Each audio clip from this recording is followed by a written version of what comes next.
रूस की यूनिवर्सिटी में कत्लेआम।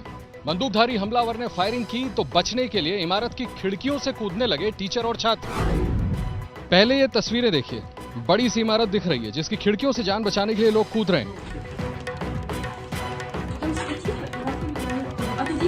इसी वीडियो की एक और तस्वीर पास से देखिए, कैसी दहशत है, कैसी दहशत फैली है और लोग चोट लगने के बावजूद कई ऊंची मंजिला खिड़की से छलांग लगा रहे हैं।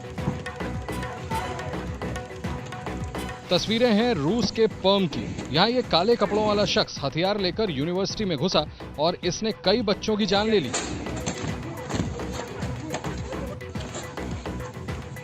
खबरों के मुताबिक बाद में पुलिस ने हमलावर को भी ढेर कर दिया। अंतर्राष्ट्रीय मीडिया के मुताबिक हमलावर यूनिवर्सिटी का ही एक छात्र था। अब देखिए कुदरत के कहर की दो तस्वीरें।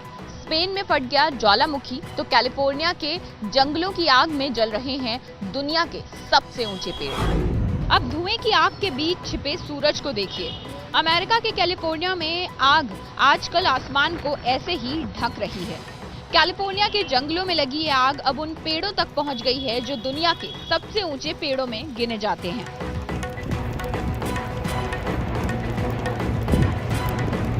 अब देखिए स्पेन के कैनरी आइलैंड पर ये धुएं का बादल, ये जहां एक ज्वालामुखी के फटने से निकला है। इस ज्वालामुखी से लावे की नई नदियां निकली हैं, जिसने यहां के लोगों की मुश्किलें बढ़ा दी। स्पेन के जिस आइलैंड पर ये ज्वालामुखी फूटा है वो इंसानी आबादी से थोड़ा दूर है, लेकिन धुएं और लावे की शक्ल में ये आफत इंसानों की ओर बढ़ती दिखाई दे रही है। मध्य प्रदेश के रतलाम में बारिश ने मचा दी तबाही। कहीं घरों की छतें टूट गईं तो कहीं डूब गए बाजार। अस्पतालों में मरीजों के बीच भी भर गया था पानी। रतलाम शहर में समुद्र की लहरों की तरह पानी घुस रहा है। अब देखिए टॉप एंगल से ये तस्वीर। रतलाम के चौराहे का क्या हाल हुआ। बड़ी बड़ी गाड़ियां यहाँ डूबी हुई हैं। मकानों की एक एक मंजिल तक पानी भरा हुआ है। अब देखिए रतलाम में अस्पताल के बाहर की ये तस्वीर। इतना पानी है, सोचिए कैसे यहाँ मरीजों को लाया जाएगा। देखिए कैसे सीढ़ियों से यहाँ पानी अस्पताल परिसर में घुस रहा है। सब कुछ डूबा हुआ सा ही दिख रहा है। बारिश के बीच एक कच्चे घर की छत भी ढह गई। कैमरे में हादसे का एक हिस्सा रिकॉर्ड भी हुआ है। रतलाम में आफत कल हुई तेज बारिश के चलते आई, जहां के वीडियो अब सामने आ रहे हैं। हालांकि कुछ इलाकों में आज भी पानी भरा हुआ है। साइक्लोनिक डिप्रेशन बना है बंगाल की खाड़ी और आसपास के इलाकों में, जिसकी वजह से 24 घंटे से 48 घंटे तक लगातार बारिश होगी।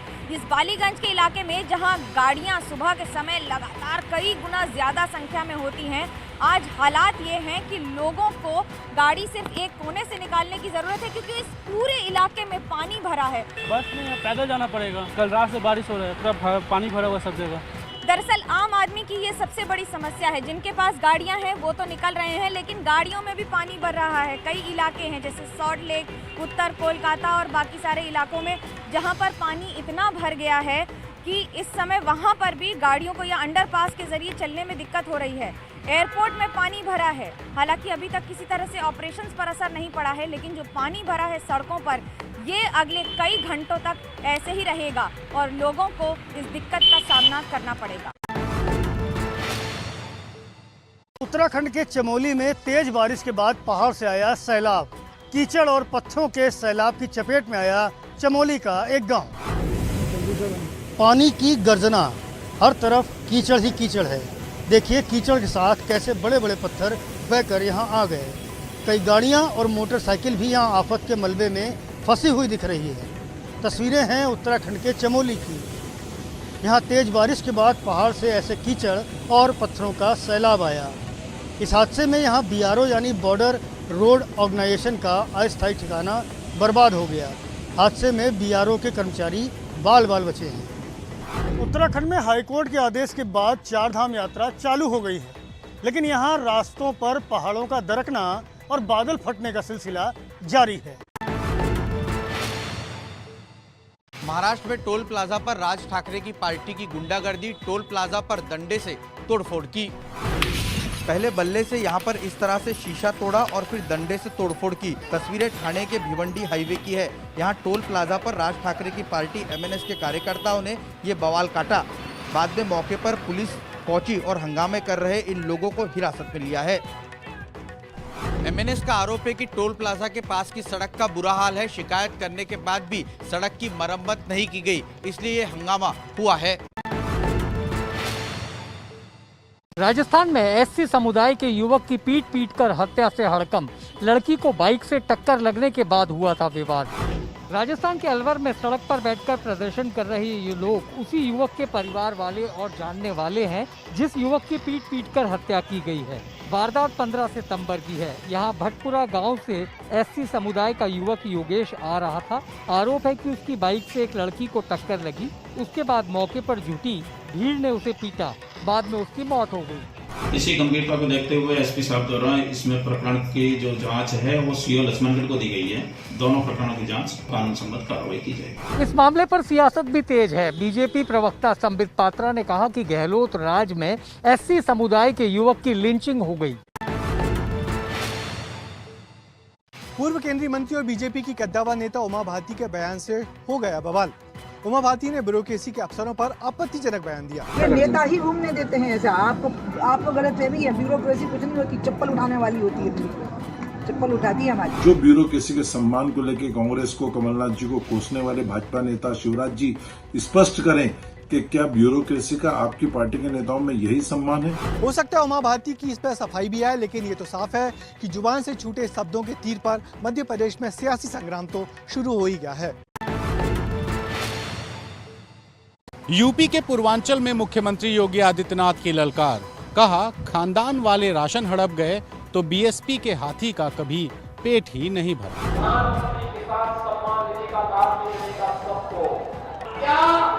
पवन जी की सरकार के समय में ये होता था। यहाँ पे तो हाथी का पेट ही अपने आप इतना बड़ा था कि पता नहीं लगता था कहाँ जाए। पहले होता था कि मैं और मेरा खानदान, जब प्रदेश में बाढ़ आती थी, प्रदेश के लोग डेंगू की चपेट में होते थे, तब सेठाई परिवार, सेठाई में फिल्मी हस्तियों को बुला करके नाच गानों का कार्यक्रम की महफिल चलती थी। यूपी में अगले साल की शुरुआत में विधानसभा के चुनाव होने हैं और अपनी हर जनसभा में मुख्यमंत्री योगी आदित्यनाथ विपक्ष पर जमकर बरस रहे हैं। यूपी के बाद अब गुजरात दौरे पर एआईएमआईएम प्रमुख असदुद्दीन ओवैसी साबरमती जेल में बंद अतीक अहमद से मिलने पहुंचे तो जेल प्रशासन ने नहीं दी मंजूरी। ओवैसी ने कहा, ये बीजेपी का मुसलमानों से भेदभाव है। यहाँ पर पुलिस ने रोक दिया, डिटेन करेंगे तो ठीक है, डिटेन करेंगे तो ठीक है। ये मैसेज जा चुका है यूपी की जनता को कि हमको बीजेपी सरकार अतीक से मिलने नहीं दिया। अतीक अहमद को टिकट मिलेगा आपकी ओर से? क्यों नहीं मिलेगा? वो नहीं मिलेगा, बराबर मिलेगा। अगर वो चाहते हैं तो बराबर देंगे। अपने गुजरात दौरे पर ओवैसी ने बीजेपी के साथ साथ कांग्रेस पर भी तीखे हमले किए। ओवैसी बोले, अमेठी हारने वाले हमें बीजेपी की बी टीम बता रहे हैं। पंजाब की कांग्रेस सरकार में नए मुख्यमंत्री बने चरणजीत सिंह चन्नी। पंजाब में अनुसूचित जाति के पहले सीएम चन्नी। 2 डेप्यूटी सीएम ने भी शपथ ली। मैं चरणजीत सिंह चन्नी ईश्वर दी सौं चुकदा हाँ। इस शपथ के साथ आज पंजाब में एक नया इतिहास रचा गया। पंजाब के नए मुख्यमंत्री चरणजीत सिंह चन्नी ने सीएम पद की शपथ ली है। चरणजीत पंजाब के इतिहास में एससी समुदाय के पहले सीएम हैं। चन्नी के साथ डेप्यूटी सीएम के तौर पर सुखजिंदर सिंह रंधावा और ओम प्रकाश सोनी ने भी शपथ ली। पंजाब में पहली बार 2 डेप्यूटी सीएम बनाए गए हैं। सीएम पद से हटाए जाने से नाराज अमरिंदर सिंह शपथ ग्रहण में नहीं आए। राहुल गांधी भी अचानक शपथ ग्रहण में पहुंचे, लेकिन थोड़ी देर से। पंजाब में करीब 32% आबादी एससी समुदाय की है। साथ ही विधानसभा की 117 सीटों में से 30 से ज्यादा सीटों पर एससी वोटरों का असर है। इसीलिए चन्नी को सीएम बनाना कांग्रेस का मास्टर स्ट्रोक माना जा रहा है। पंजाब में सिद्धू के मास्टर स्ट्रोक से चन्नी को मिली है कुर्सी। अमरिंदर सिंह हुए आउट।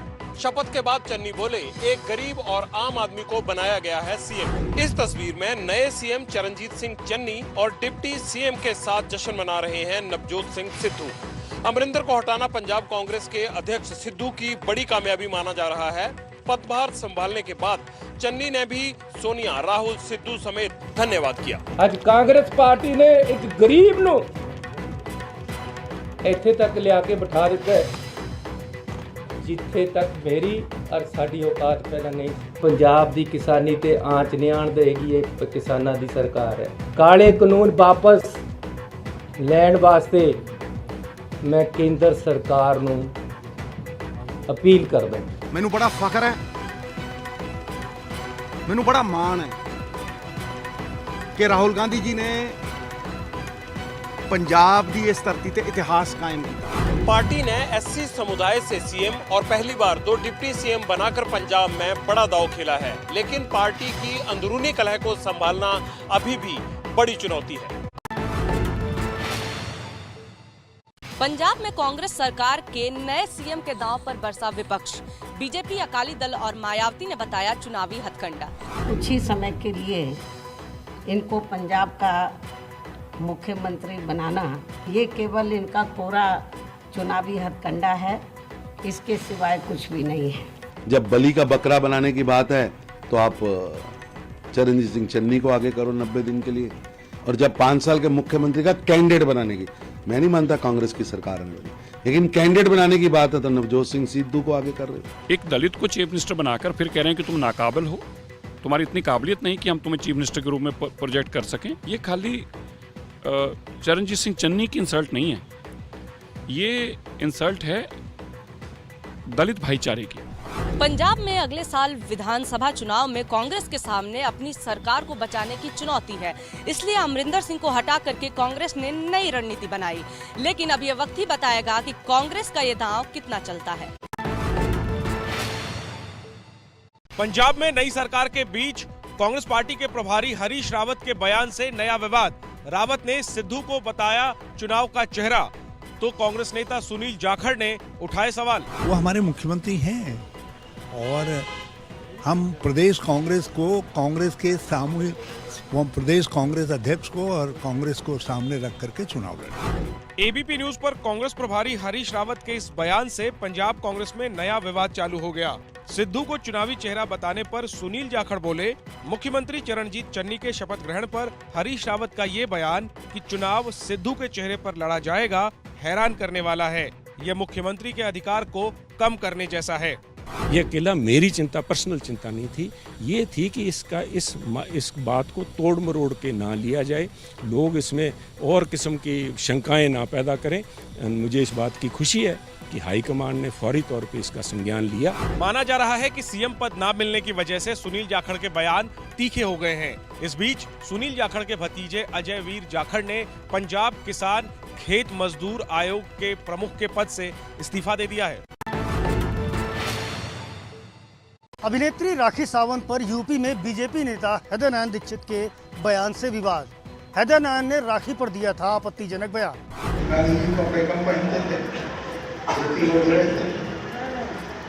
और गांधी जी को बापू का आदेश। अब अगर कपड़े उतारने से कोई बड़ा बन जाता है तो राखी सावंत महात्मा गांधी। पहले गांधी पर बोलते हुए अचानक राखी सावंत का जिक्र कर इसी तरह फंसे यूपी विधानसभा अध्यक्ष और बीजेपी नेता हैदर नारायण दीक्षित। अपने ऊपर बेवजह सियासी बयानबाजी से राखी सावंत भी काफी नाराज हैं। आज उन्होंने जमकर पलटवार किए। घृणा आती है ऐसे लोगों से। महान तो इन्होंने कर दिया ना, जहाँ गांधी बापू महान, मेरा नाम लेके मुझे महान कर ही दिया इन्होंने खुद ही। मेरे नाम का इस्तेमाल करते हैं दिन रात। जितना मुझे लगता है ईश्वर का नाम नहीं जपते होंगे ये लोग, मेरा नाम जपते हैं, तो इन्होंने मुझे खुद ही महान कर दिया। इनका मुद्दा, इनका मैनिफेस्टो सिर्फ राखी सावंत है। इनको देश के लिए कोई काम नहीं करना, देश की जनता के लिए कोई काम नहीं करना, बोल बच्चन करके इनको सिर्फ सुर्खियों में रहना है। दरअसल इससे पहले पंजाब की सियासत में राखी का नाम उछला था, जब आपके राघव चड्ढा ने सिद्धू की तुलना राखी सावंत से कर निशाना साधा था। मध्य प्रदेश में आज से खुल गए हैं कक्षा 1 से लेकर 5वीं तक के स्कूल। कोरोना केस कम आने के चलते राज्य सरकार ने ये फैसला किया है। एमपी के प्राइमरी स्कूलों में आज लंबे समय बाद बच्चे पढ़ने पहुंचे तो तिलक लगाकर बच्चों का स्वागत किया गया। शिवराज सरकार ने प्रदेश में कोरोना केस कम आने के बाद अब स्कूल खोलने को मंजूरी दे दी है। हालांकि बच्चों को स्कूल आने पर दबाव नहीं डाला जाएगा और उधर क्लास में भी बच्चे आधी सीटों पर ही बैठेंगे। सरकार ने ये निर्देश दिया है कि पूरी तरह कोरोना प्रोटोकॉल का ध्यान रखते हुए ही बच्चों को स्कूल में बुलाया जाए, पर उसके साथ साथ ये भी सुनिश्चित किया जाए कि यदि अभिभावक चाहें तो ही बच्चों को भेजें। उधर जम्मू में भी कक्षा 10वीं से लेकर 12वीं तक की कक्षाएं खोल दी गई हैं। इधर देश में रोज 30,000 से कम कोरोना केस सामने आ रहे हैं।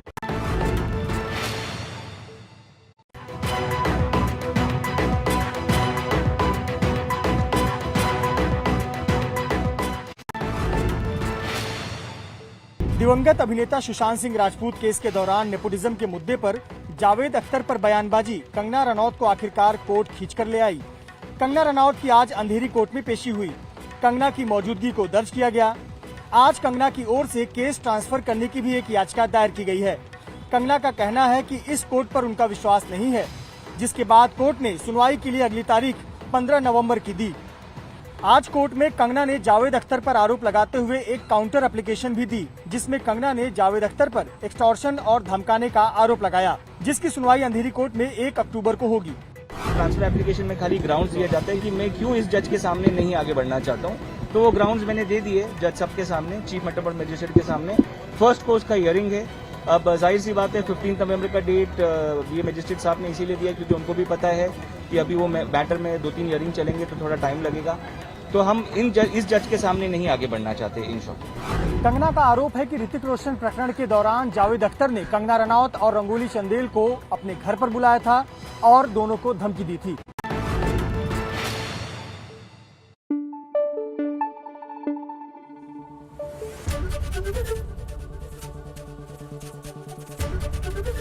ABP न्यूज आपको रखे आगे।